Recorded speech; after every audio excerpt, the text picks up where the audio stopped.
What's going on, Packers fans? Aaron Nagler here, joined by a very special guest in one, Ryan Wood, beat reporter for the Green Bay Press-Gazette and PackersNews.com, and more importantly, a former colleague and current friend. Ryan, how you doing, man? Nags, it's always good to see you, man. I'm good. The desk has finally gotten cleared from obviously this postseason grades series that has been consuming all my time since Philly. Really, Yeah, I don't doubt it, man. As soon as that season ends, I know they're cracking the whip there at Gannett, going, "Come on, we need That's those right. grades." That's right. But how are you, man? How's it going? I'm doing well, dude. I just, having a good time. I do not have to produce grades, so I get to take a breath after the season ends. And did go to the Super Bowl, am going to the Combine, so there's still work to be done, stuff to do. But I did New want to talk to Orleans. you. New Yes, Orleans. sir. Love New Orleans. Can they Come just on do that now. every year? I mean, that sounds like the I am stuff. with this plan. I am 100% with this plan. I love it down there. I love the city. Love the Super Bowl in that city. It's a good time, man. Highly recommended if anyone is thinking about going to New Orleans. Pull the trigger on that. Also, people should be pulling the trigger on a PackersNews.com subscription because, man, just the grades alone, I'm telling you, this is such a great series. You do it each and every year at the end of the year. You've been doing it for a while now. And, thankfully, I just appreciate it because it gives me a framework to look at the roster through, right? Something just to dive into after the season is over. And you do a really good job of taking what I would call a pretty significant deep dive into each position group, even each individual player, and kind of looking at their season as a whole, highlighting what they've done well, noting where they've struggled. And I think you're firm but fair when it comes to the actual grades themselves. And we're not going to go through each and every one of them here, obviously, but I did want to highlight kind of maybe positionally, kind of go through the roster here and get your maybe 30,000 foot view of where they're at, what they have to look at going forward. And obviously you start at the quarterback spot. Jordan Love, second year as a starter, injured right out of the gate. Matt LaFleur doing some wizardry there with Malik Willis early in the season. But Love's the headliner. What was your takeaway overall on Love's second season in under center as the starter?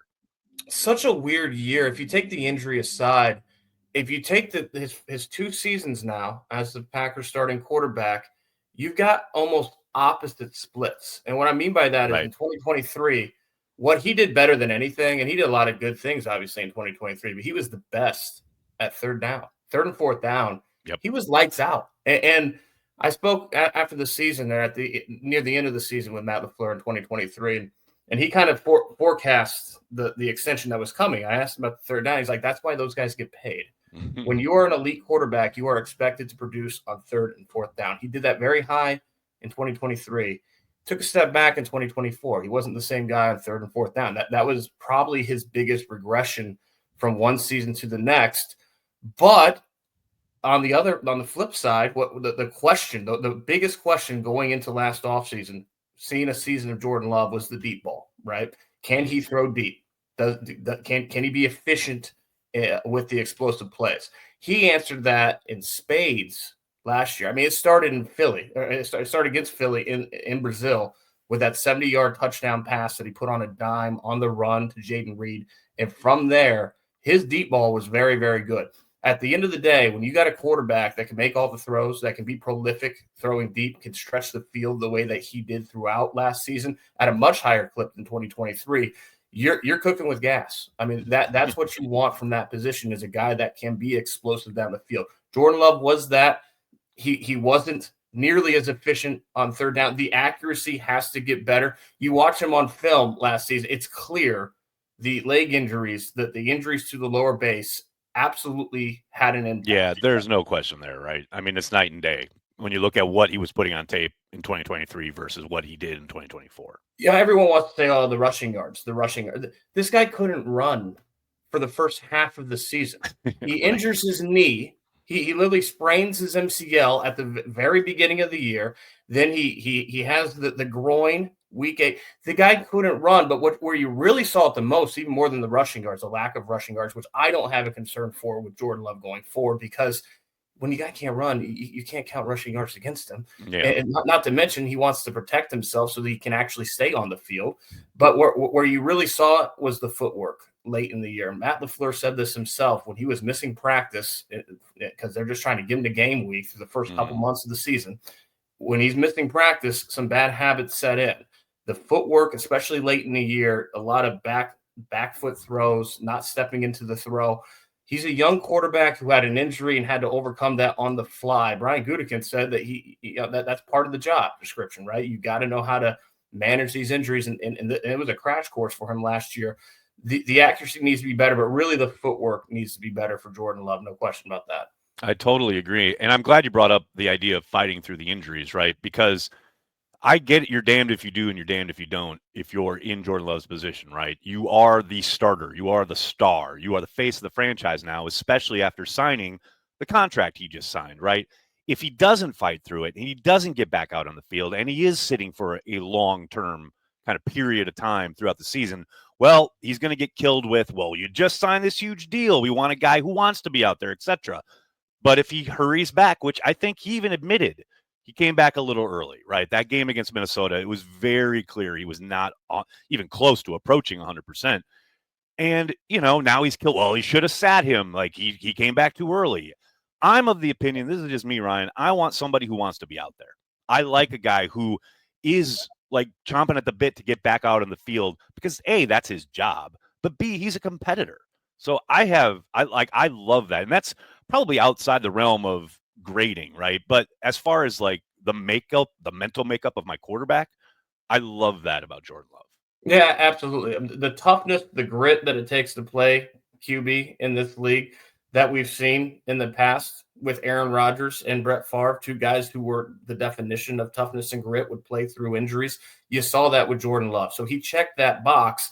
For him, the biggest progression, where to take this leap going into year 3, really is the decision-making and the efficiency part of the job. It's the little things. Like, he's got all the talent in the world. You watch him he can make every throw. He's incredibly blessed when it comes to the physical gifts of the position. It's making the little plays that you see the best quarterbacks in this league make over and over and over again. And it's if you're nursing an injury and you got to be on the field, that's your job. You're the franchise. You have to be on the field.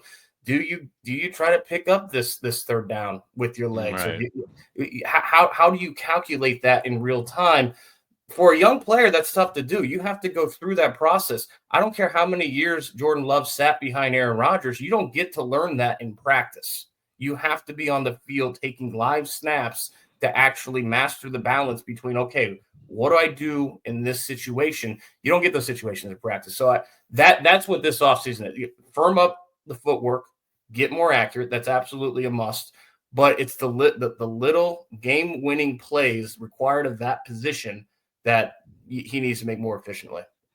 Let's stick in the offensive backfield and look at the running back spot, because obviously Josh Jacobs comes in and has a monster season. I mean, I think I expected him to be a real kind of strong component of the offense. I didn't see coming into 2024, I certainly didn't see him taking over the way he did. Now, people can talk about maybe that's a detriment to the passing game or what have you. That's a separate conversation. But you look at the work Jacobs did this year, obviously strong, very efficient, does a great job after contact. It's not like he was running behind a bunch of road graders, and we'll get to them in a second. But then you look at the two gentlemen behind him who took the majority of the snaps in Brooks and Wilson. I think this is a great room that has room for improvement, if only because, Lloyd pretty much had a redshirt year, and I can't imagine another season of Josh Jacobs getting as much work as he did. What do you think about that? I think what you said, it's a great room. It really resonates. Emmanuel Wilson might have been the most improved player on the roster. You look at him 2023 to 2024, he became a playmaker. He didn't get a lot of opportunities, but he didn't break a tackle in 2023. He had 25 in 2024. He was a playmaker, and you look at the screen touchdown he had in Tennessee. Tennessee, right? He did all aspects of the job in terms of playmaking. And look at him in that Saints game where he's literally looking for contact, looking to run somebody over. Right. I love that attitude. You can tell he learned from watching Josh Jacobs. I mean, Josh Jacobs rubbed off on Emmanuel Wilson. Right.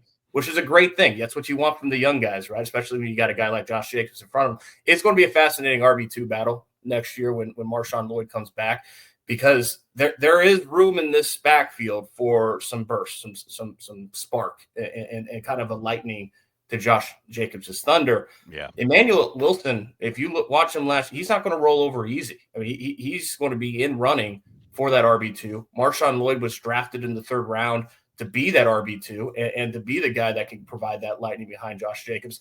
That's going to be a great offseason battle behind RB1. And I'll tell you, maybe one of the hardest things to count and to grade on film is how many tackles Josh Jacobs really broke. Yeah. Because he's so different than Aaron Jones. Aaron Jones, he didn't break a lot of tackles. He didn't have to. Guys weren't getting to him. He saw a hole, boom, he hit it. Josh Jacobs doesn't have that explosiveness in his legs, but he runs through everyone. And you see over and over again. I had 97 broken tackles.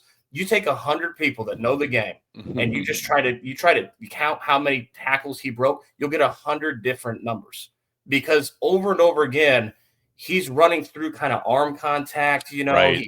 In the hole. He's not through it the way that Aaron Jones was, but he's not going down either. He's just running through the contact. And that's not a knock on the offensive line. There's a hole there, and a lot of times you'll see defenders that are engaged, partially engaged, but kind of getting to Josh Jacobs, making contact, and he's running through those arm tackles. So I had him at 97, but that thunder that he brought to the running game became their identity, and it introduced a level of grit and toughness to this Packers offense we haven't seen in a very long time. It was a top 5 rushing season in franchise history, which means something for this franchise that's had a ton of great runners. For year one, that's a great way to start.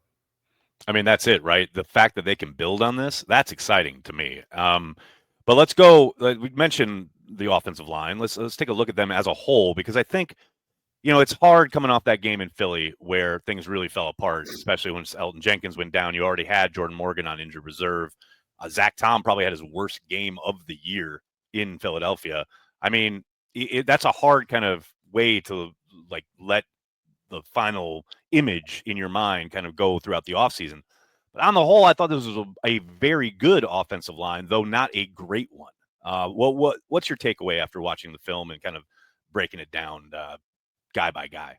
It's going to be tough to evaluate what to do with this offensive line going forward. I think for Brian Gutekunst, that's a really big critical decision that he has on his desk this offseason. Obviously, Josh Myers starting with him, but you got Zach Tom. That's a no-brainer extension.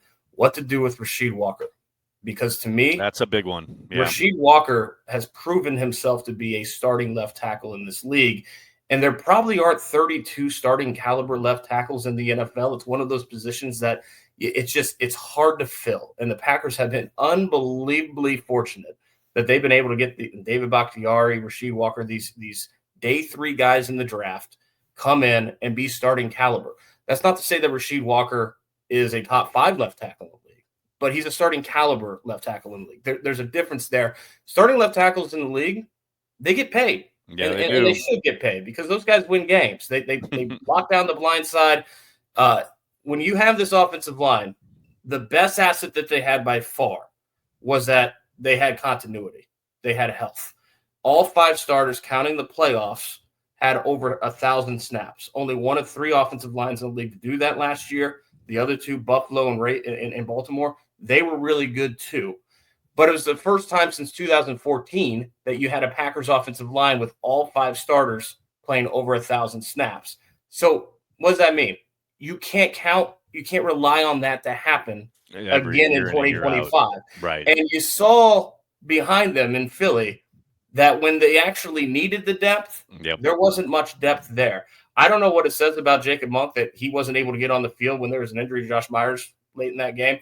But you would think that after a season for a rookie of practicing and being drafted to potentially be the long-term replacement at center, he might have gotten those snaps.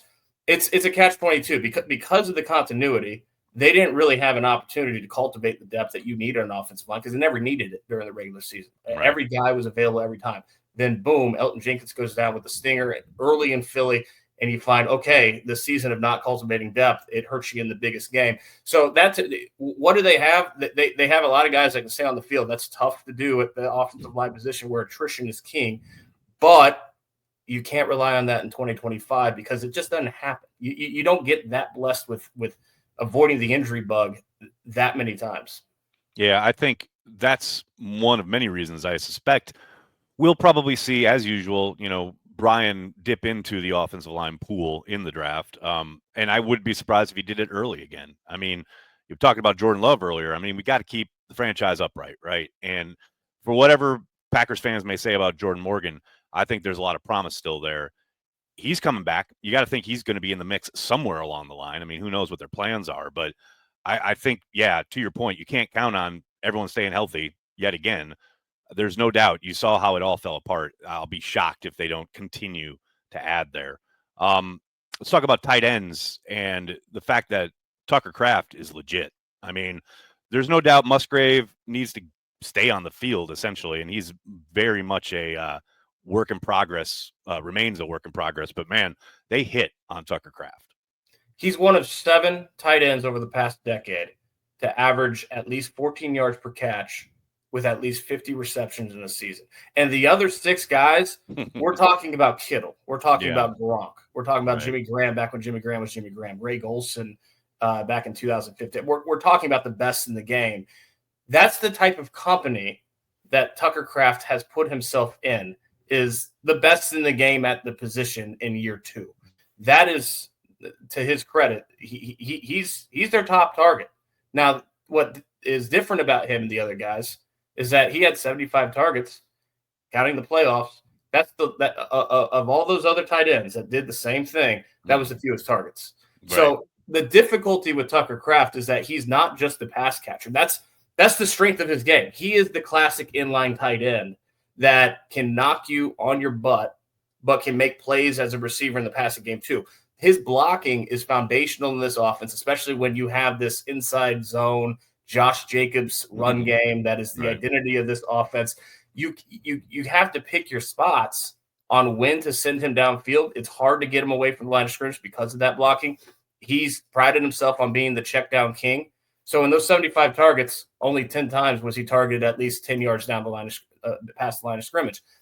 Of those 10 targets, he caught 8 for 260, 270 yards, 3 touchdowns, a perfect passer rating. So he absolutely can make plays down the field. The difficulty is getting him down the field because of his blocking. That, to me, is one of the biggest things this Packers coaching staff has to figure out this offseason, is how to balance those 2 strengths that he has in his game, both off the charts. I mean, he is progressing to be one of the NFL's best tight ends. How do you maximize his playmaking ability? Because the reality is that last year, when everyone's talking about who's the wide receiver 1, the wide receiver 1 was Tucker Kraft, but he also happened to be a crucial blocker at the line of scrimmage. One thing I do want to bring up here, because obviously, like I said, Tucker Kraft, that's a hit. With Musgrave, we don't really know yet because of the fact that he can't stay on the field, right? But this was one thing I did want to quibble with you on. And I kind of understand it, but I do want to hear it from you, because we got Musgrave in your series is given an incomplete, which I completely understand because he hasn't been on the field, right? But Jordan Morgan got an F, sir, and he wasn't on the field for most of the season either. So I have an issue trying to square those 2 together. Yeah, and I initially had an incomplete for Jordan Morgan, but then when you go back and watch the film, it was very clear with Jordan Morgan that the transition to guard was not natural. It was not seamless. That's true. As you expect. There's just an expectation when the Packers do this all the time. They draft these college tackles and they say, okay, just put him in a guard. Right. If he can play college tackle, he can play NFL guard. That's not always the case. And with Jordan Morgan, it was very clear the strength of the position that's required to play inside the NFL trenches was not there. It's a lot. You're in a much more close proximity type phone booth with the hand fighting. Those things did not come naturally to him. I'm glad you took it back to Jordan Morgan, because to me, one, he's the central force that's defining and really kind of driving all of these Brian Gutekunst's decisions with the offensive line. He's a first-round pick. Right. Does Brian Gutekunst feel like you absolutely have to get a first-round pick on the field and develop that guy because of the asset that was put into that player? And it kind of felt like that, right, this past summer? I mean, we all kind of were surprised when they just like kept force feeding him with the starters. I mean, that's not normal in Green Bay. What I was surprised by this summer was, what did Matt LaFleur say immediately after the draft? Jordan Morgan's going to start at tackle. That's where all offseason. That's what they all talked about. Tackle. All he offseason opens, and we never see that. Yeah. What we see is him taking reps at guard almost immediately. Late in the season, Adam Stinovich said that they got to camp and they realized, well, the opportunity to get snaps in the offense is going to be at guard because you got Zach Tom, you got Rasheed Walker, you got bookend tackles that are starting caliber. They absolutely do. So inside, the weakest link, and he still was not a weak link. I want to make very clear. Sean Ryan, I gave him a totally C. Agree. A C is not a bad grade. A C means that you are an average NFL player. Yep. That being an average NFL player as your weak link is pretty good. Yep. But he was the weakest link of the 5. That's why they wanted to see, okay, can Jordan Morgan give something better than average here? And he didn't. So it was Luke Musgrave, not on the field much. I thought it was very promising. He came back. He made a terrific catch in that regular season finale. Yeah, we have to come back to the ball. Yeah. That 19-yarder, which is what his game is. At the end of the day, they drafted Luke Musgrave because of the rare speed to stretch the seam, and he comes back, and right away he shows that. He's got to stay healthy, but he showed that ability is there. To me, the Packers need a clear plan of attack for Jordan Morgan this offseason. Where are you going to play him? Okay, because it wasn't there last year. We're going to start him at tackle. No, we're going to go to guard. You whiplash a rookie like that, it's really tough in this league to come in and play at a high level right away. You didn't see that from Jordan Morgan. Let's switch over to the defensive side of the ball. Look at that defensive line, because I think this is another area where I won't be surprised yet again if they invest early, especially with this draft class being as deep as it seemingly is at that position. And you look at, yes, they've got Devontae Wyatt, a former first-round pick, who seems to have taken to this scheme. But, man, Kenny Clark's coming off his least productive season, most likely heading into his final year in Green Bay. If you look at his contract, I think that makes all the sense in the world. And I don't think you really saw the jump you were hoping to see from the likes of Carl Brooks or Colby Wooden. What was your takeaway from kind of this defensive interior specifically heading into 2025? Where do you think they have to look? Well, everyone wants to talk about the edge rushers, and for good reason. That's the biggest need on this roster. But to me, defensive tackle is a top need as well. I think defensive tackle is a more pressing need than even cornerback, because what do we see in Philly? Yeah. You when you got dudes on the inside of your defensive line, when you got a Jordan Davis, when you got a Jalen Carter, you can win Super Bowls with those guys. And they don't have those guys. Devontae Wyatt, if not for the injury, would have had a much higher grade than a C+. He's an emerging talent as a pass rusher that played the run very well as well. I think let's not sleep on the decision with TJ Slayton. This was that's true. The one thing that this defensive line did very well was defend the run. They were one of the best run defense in the league.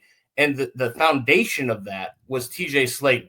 I was shocked when I turned on the film, because in the 3-4, TJ Slayton was a dominant nose tackle in 2023. And the big question with him was, how is he going to transition to this 4-3? You turn him on in a 4-3, he's still dominating guys in the run game. Like he's got quickness. He's extremely hard to move. If he's the foundation of a top 8 run defense, you absolutely need to bring that guy back. That's your foundation, and that's one thing that you actually did very well up front in the trenches. So I think that's a big decision for Brian Gutekunst to make this spring. But they need another guy.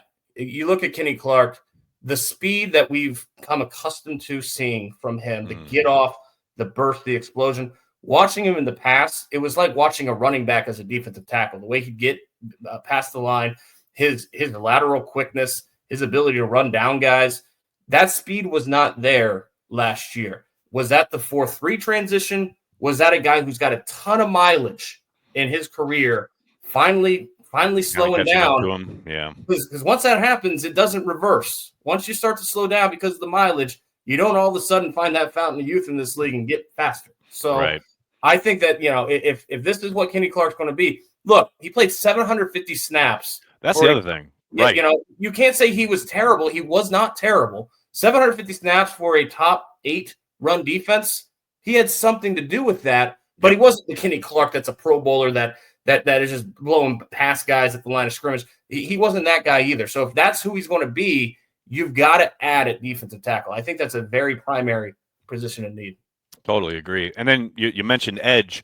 It is fascinating because they have to be able to win with 4, right? That is going to be the predominant kind of narrative all offseason. And a big part of that is needing more production from their edge players. And clearly, Rashawn Gary, I don't think he played nearly as poorly as lots of fans want to make it out to be. But with Lucas Van Ness, who is a former 13th overall pick coming into now his 3rd year, they desperately need him to find something. And I know Rebrovich is gone. They've got a new defensive line coach. Maybe that helps kind of open things up. But, man, when Brenton Cox Jr. is not only out-producing but also out-snapping your former 13th overall pick, that's a alert for me. The definite alert to add talent to that group. Yeah, I'm going to get to Lucas Van Ness, but with Rashawn Gary, when you've got a guy who at the time of the Pro Bowl voting had 6.5 sacks and is still voted a Pro Bowler on the basis primarily of he didn't do well in the fan vote. It was the coaches and players in this league making him a Pro Bowler. You look at a guy with that type of production, like, hey, he better be dominant against the run. And then you turn on the film, and this was by far the best run defense that Rashawn Gary has posted in his career. Absolutely. He got rid of the flying upfield off the edge. Yes. He actually set a hard edge true. reliably, consistently throughout the season. And because of that, the one thing he's always been able to do as a run defender is run guys down. His chase has always been off the charts. But he played with a lot more strength at the point of attack. And because of that, it was hard. He didn't lose contain very often. That's a good player. Now, you need more sacks. You need more pass rush production out of your top edge guy than what he ultimately gave, which was 8.5 sacks. You count the playoffs. You need more than that. He might be an edge rush 2 on a good on a top pass rush, which means what do? You got to get an edge rush 1. This offseason, I know we're going to be talking about it. Myles Garrett, he wants out of Cleveland. Who knows about Micah Parsons, Max Crosby? What does Brian Gutekunst do? How does he evaluate that? I think if you look at what Brian Gutekunst did at the safety position last year and how aggressively he overhauled a clear and glaring weakness on this roster in one offseason, I'd be very surprised if Brian Gutekunst isn't at least involved. I mean, that's been his blueprint as a GM is when there's a glaring weakness on the roster, he goes out and he aggressively pursues fixing that problem. There's some opportunities on the trade market this offseason to do that. I'm not calling it, but I wouldn't be surprised if he's involved. I'm with you. I think the idea that, it's the Packers, there's no way they're going to be – that's not – if you're paying attention to Brian Gutekunst, that's not how he approaches the job. So we'll see what happens there. As far as Lucas Van Ness, it's too early to call him a bust, but next year won't be too early to call him a bust. He's got to be correct. Yes, sir. He's bust trending, and that's that's so true. That's another reason why, the draft is an inexact science. You can get a guy like Lucas Van Ness and 13th overall pick that has all the physical tangibles, great RAS, just absolutely pops off in workouts that you just don't know how he's going to transition to 11 on 11 in the NFL. It's not a guarantee, even high in the draft. Do you want to risk that with your most glaring need in a Super Bowl or bust year, knowing that you gotta find a way to get more production on the quarterback? I don't know. Yeah, I think it's Khalil Mack as Gutekunst's version of Julius Peppers, and they draft somebody, but we'll see. Long way to go. Let's look at the linebacker spot because my goodness, they found one. We haven't had a good trending to great linebacker in Green Bay in a very long time. And here comes Edgerrin Cooper. I mean, the kid was a revelation and he didn't even play that much. But what's crazy is like thinking about how good he was at the end of the season after missing as much time as he did with injury. And even prior to missing that time, he didn't even have that. He didn't have like a majority of the snaps in most of the games prior to leaving with injury and then coming back and just being somewhat dominant. I mean, that you talk about a find. This kid is the future of this Packers defense. 45% of snaps last season, twice NFC Defensive Player of the Week. I mean, what? That's really hard to do. Yes. That's really, really hard to do. Look, speed don't lie. When you got that kind of speed, even as a rookie, when you might not be able to diagnose as quickly, speed covers up a lot of hesitation, a lot of mistakes, and that's what he has that off the charts. I think that Jeff Hafley and this defensive coaching staff might have done Edgerrin Cooper a favor by being very, very tentative, very, very, very careful with how they transition into the league, especially at that position where it's such a mind game. Because you look early in the season, I mean, there were a lot of mistakes. You know, he's got to learn how to harness that speed because he had a lot of tackles for loss, 13, a lot of missed tackles as well. A lot of times he'll overrun a play. And he's got to learn how to use this speed efficiently and effectively at this level. But that's a great thing to have. And when you saw it come on late in the season, 45% of snaps not going to be repeated next year. I think that the big question at linebacker is Edgerrin Cooper your Mike next year? This is the question. And what does that do with Quay Walker? Because Quay Walker – everyone wants to hate on. For me, Quay Walker is maybe the hardest player to grade on this entire roster because he does some things really, really well. His pass rush productivity. I mean, you look at week 2, right? Forcing the interception on the pressure against Anthony Richardson, Xavier McKinney. All he's got to do is play center field. Right? That was a Quay Walker pick. His sideline to sideline. That not a lot of linebackers have that type of quickness to get to anywhere on the field. But if you're a Mike, it starts with being able to crash the line of scrimmage and take on the big guys on the interior. And that's a weakness in his game. So you got a Quay Walker that doesn't take on nearly as well as you need from Mike, but has that type of speed, that lateral quickness, has a lot of creativity that you can use in the scheme because of his pass rush production. We talked about it last year, Aaron. We talked about Quay Walker being more of a weak side guy, play him in space. The Packers put the green dot on him all season because of their trust in him and communicating and knowing the defense. Edgerrin Cooper is a guy that can take on. I mean, he's a guy that can fly to the backfield from your Mike position. Does that move Quay Walker where I think he'd be more comfortable and be better, which is playing the weak side?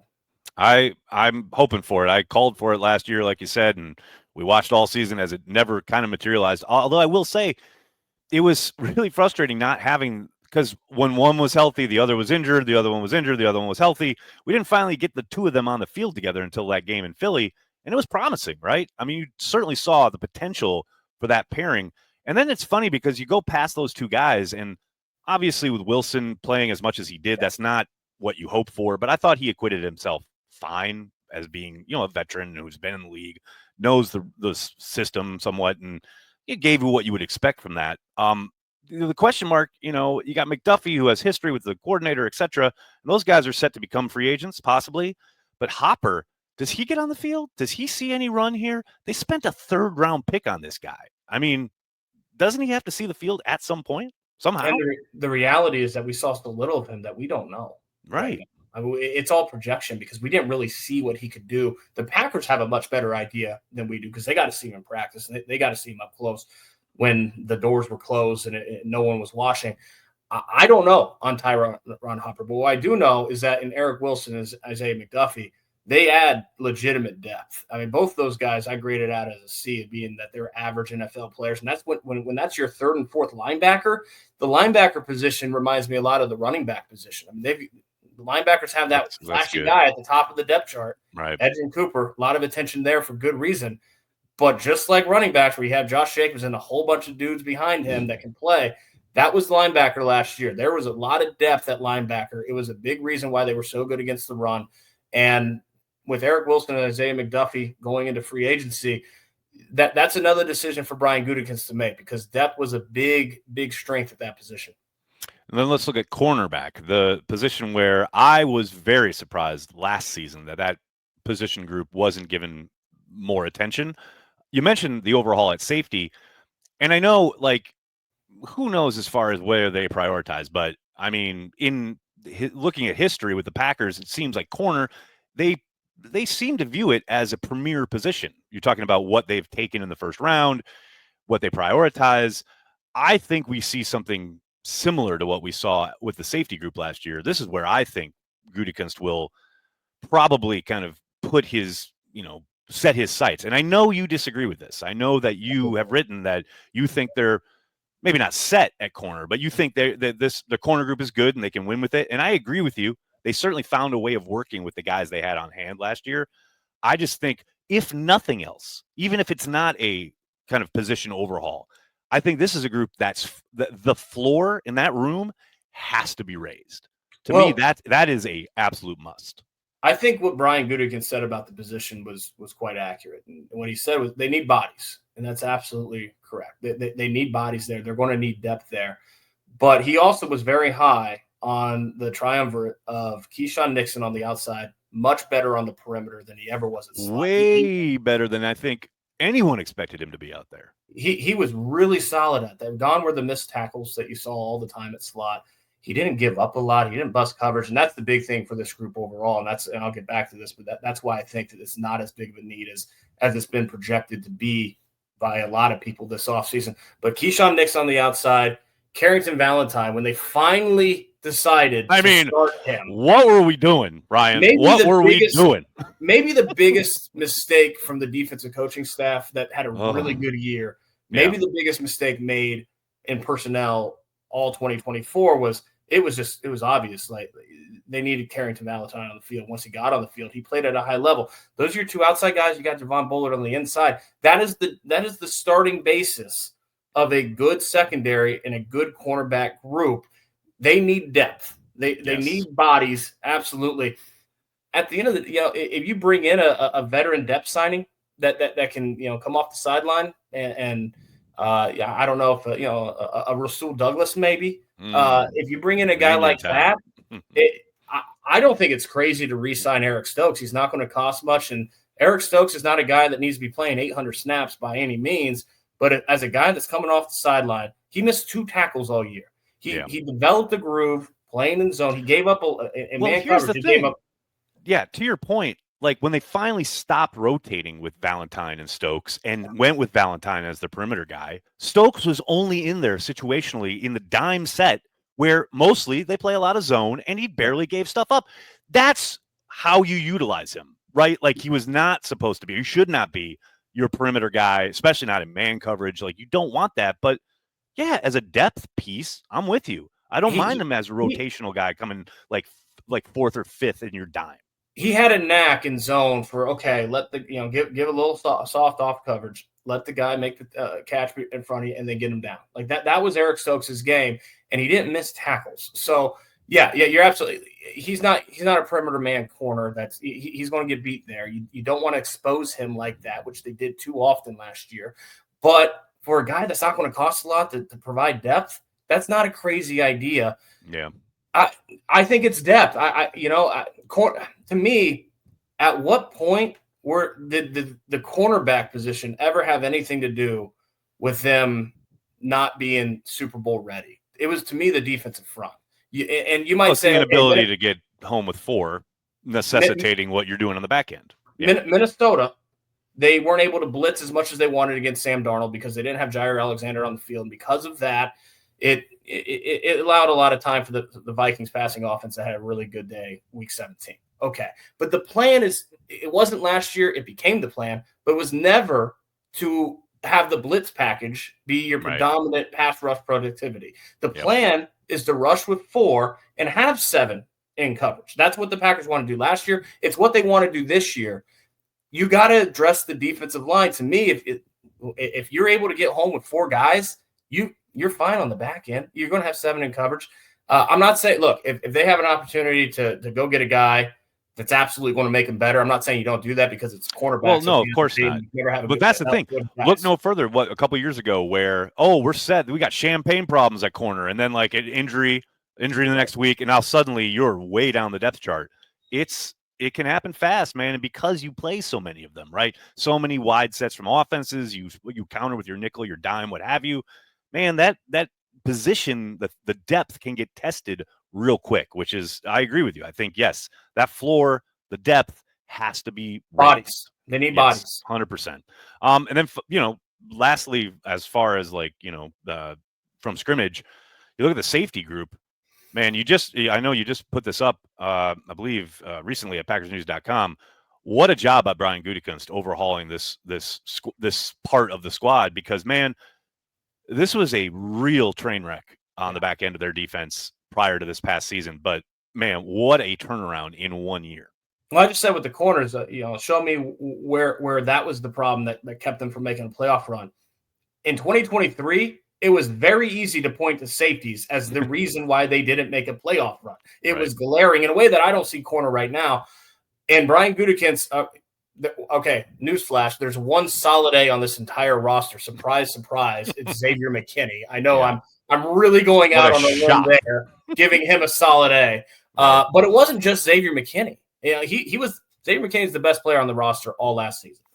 But Evan Williams and Javon Bullard, you know, why they're both important is because Javon Bullard, when he struggled, it was as a deep safety. You look at the touchdown he gave up to Jalen Nagler, the deep touchdown week 17, the Jacksonville game, a lot of poor coverage from the back end. But when you put him in slot, you line him up as a nickel. He's a guy that can fly all over the field. He's a guy that can run. He can truck Devonta Smith and bring Saquon Barkley down for a tackle for loss out on a screen as a rookie. He can make those type of plays as a nickel guy, which is what you want from your nickel. Evan Williams facilitates Javon Bullard being in the nickel, which facilitates Keyshawn Nixon being outside at perimeter. Yep. So the fact that Brian Gutekunst didn't just rest on his laurels of, they knew what they were getting with Xavier McKinney. They knew that this guy is going to be a stud. Got a stud now. We're good. No, they went through the draft and they absolutely overhauled that position. And now you look at how the youth they have there, the talent. This is the strength of this Packers defense right now going into this offseason. It could be the strength for a very long time. And the thing is, too, they got a player, I think, in Ketan Oladapo.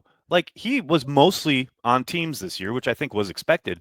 But, you know, I know the Bears game in Lambeau left a bad taste in a lot of Packers fans' mouths. But if you have the stomach, I highly recommend going and turning on the All-22 because that was Oladapo's most extensive action this year. And he acquitted himself quite well. And you talk about, that's your, fourth safety? Yeah. That's pretty impressive. That's a pretty impressive group. No doubt about it. And just the fact that they hit on Javon Bullard as a nickel and they hit on Evan Williams in the 4th round. Yep. Chances are that 5th rounder might hit as well. Yeah, no doubt. They seem to have an eye for it. And then quickly, we'll look at the specialists because they are part of the team. And, they talk about special teams being a third of the unit, even though it's not. But look, McManus is obviously set to become a free agent. This feels like a no-brainer. What's your sense, Ryan? It's a no-brainer. Absolutely. Xavier McKinney is the only solid A on the roster. I gave Josh Jacobs an A-. I gave Brandon McManus an A-. I mean, you look at the body of work, 20 of 22 on field goals, counting the playoffs. I know he had the postseason miss in Philly, but he had 2 55-yarders late in the season against the Saints and the Bears. The Bears should have been a game-winning 5-yard field goal. His first 2 games, he walk-off game-winning field goals. Right. He was one of 2 kickers in the NFL last year to have at least 20 field goals in only 1 or fewer missed. The only other was Nick Folk. Okay, that's the type of efficiency we're talking about. He's an A-. You look at the body of work that he had coming in week 7 on, you got to re-sign that guy because you don't want to go back to the dark ages. Brian Gutekunst. No. You've done this already. You try to go through rookies. You try to build through youth at a position that is built for instability and can go real south real quick. You don't want to go back to the dark ages. Resign Brandon McManus. Daniel Whelan took another step as well, and there were some head scratchers last season. There weren't there? Game against the Rams, kicking indoors. I mean that was a shock. But as a whole, the guy averaged over 4.5 seconds per punt on hang time. He had 8 punts that netted at least 50 yards in field position change. He only had 5 that were bad punts. I mean, I gave him a solid B. I think when you're looking at special teams, that needs to be better. They lost to. I mean, I'm not just talking about Philly. The kickoff return fumble. I'm talking about the Braden Narvison missing 2 field goals week 4 in a 2-point game. I'm talking about the Edgerrin Cooper offside on a field goal that gives you a retry, 3 points there and a 2-point loss to the Vikings. They're still losing too many games because of special teams. They need to be better. But when you're starting from a basis, if you resign Brandon McManus, you've got the kicker, you've got the punter. That's a really good place to be because those are your 2 most important positions. Now, as far as the return game, I still don't see it with Jaden Reed as punt returner. I don't either. They got to draft somebody. They have to draft a returner, like a specific guy to be the returner, because the Reed experiment is over in my mind. The tough thing is Keyshawn Nixon in the ideal world would be your punt returner. Because then you got a guy from scrimmage doubling it. He's built for it here. He's aggressive. He's not fair. I mean, Jaden Reed, almost 50% of it, he dropped back for like 64 punt returns last year. Right. I think 31 were fair caught. And a lot of those should not have been fair caught. There was room in front of him. Plus of space to make something happen. I don't know if they told Jaden Reed, hey, just go catch the punt or not. I don't know what the message was coming in from the sideline. It looked like that might have been. But then you put Keyshawn Nixon and he had like 5 or 6. He didn't fair catch one. Like he just comes out there and he's being aggressive, which is what you need from punt returner. The problem, as you said, is, of course, that's your top corner right now on the roster. It's tough. He's not going to stop as a kickoff returner. Matt LaFleur made that very clear after the season. He's even last season when teams were, there were new kickoff rules last year that were designed to inspire more kickoff returns. Teams missed the memo with Keyshawn Nixon. They didn't know that was supposed to be what was supposed to happen with kicking to Keyshawn Nixon over and over and over again. I think the first 4 or 5 weeks he had one kickoff return, caught 8 yards deep in the end zone in the opener against the Eagles, and he had 20 touchbacks. Like, they weren't giving him opportunities, but when he got an opportunity, he still showed you that there's a lot of spark there. There's a lot of playmaking burst. That's not going to get taken off his plate. Do you really want to put him as punt returner too? So yeah, you're probably right. They're probably going to need to draft that position because it's not Jaden Reed, who, oh, by the way, is also the best wide receiver on their roster. And I don't think you want to expose a slot guy to all those type of hits when he's central to what you're doing there. Especially, you got your number one corner and your best wide receiver as your return men. I don't know, man. I think you got to diversify there a little bit. We'll see. Ryan, I cannot thank you enough for the time, man. And make sure, if you have not, subscribe to PackersNews.com. I'll have a link in the description of this video where you can check out all Ryan's work. And hey, Ryan, before we leave, I want to let people know, if they're good and they consume this content, they should just wait until you and I recreate our argument about quarterback wins and losses. QB wins! Being a stat or not being a stat. We had an epic night at the Detroit Westin back in the day where I really wish we had been recording because that was one of my favorite football conversations I've ever had. It was a heavyweight bout, which is what I love these conversations with you because it always feels that way. It was a heavyweight bout, man. You were throwing haymakers. That was a good night. You are literally the only human who's ever made me pause in this debate. Like you made some good points. So if we're that as a badge of honor, thank you. If we find some time later this offseason, we'll have to try and recreate it. Ryan, can't thank you enough, man. Take it easy.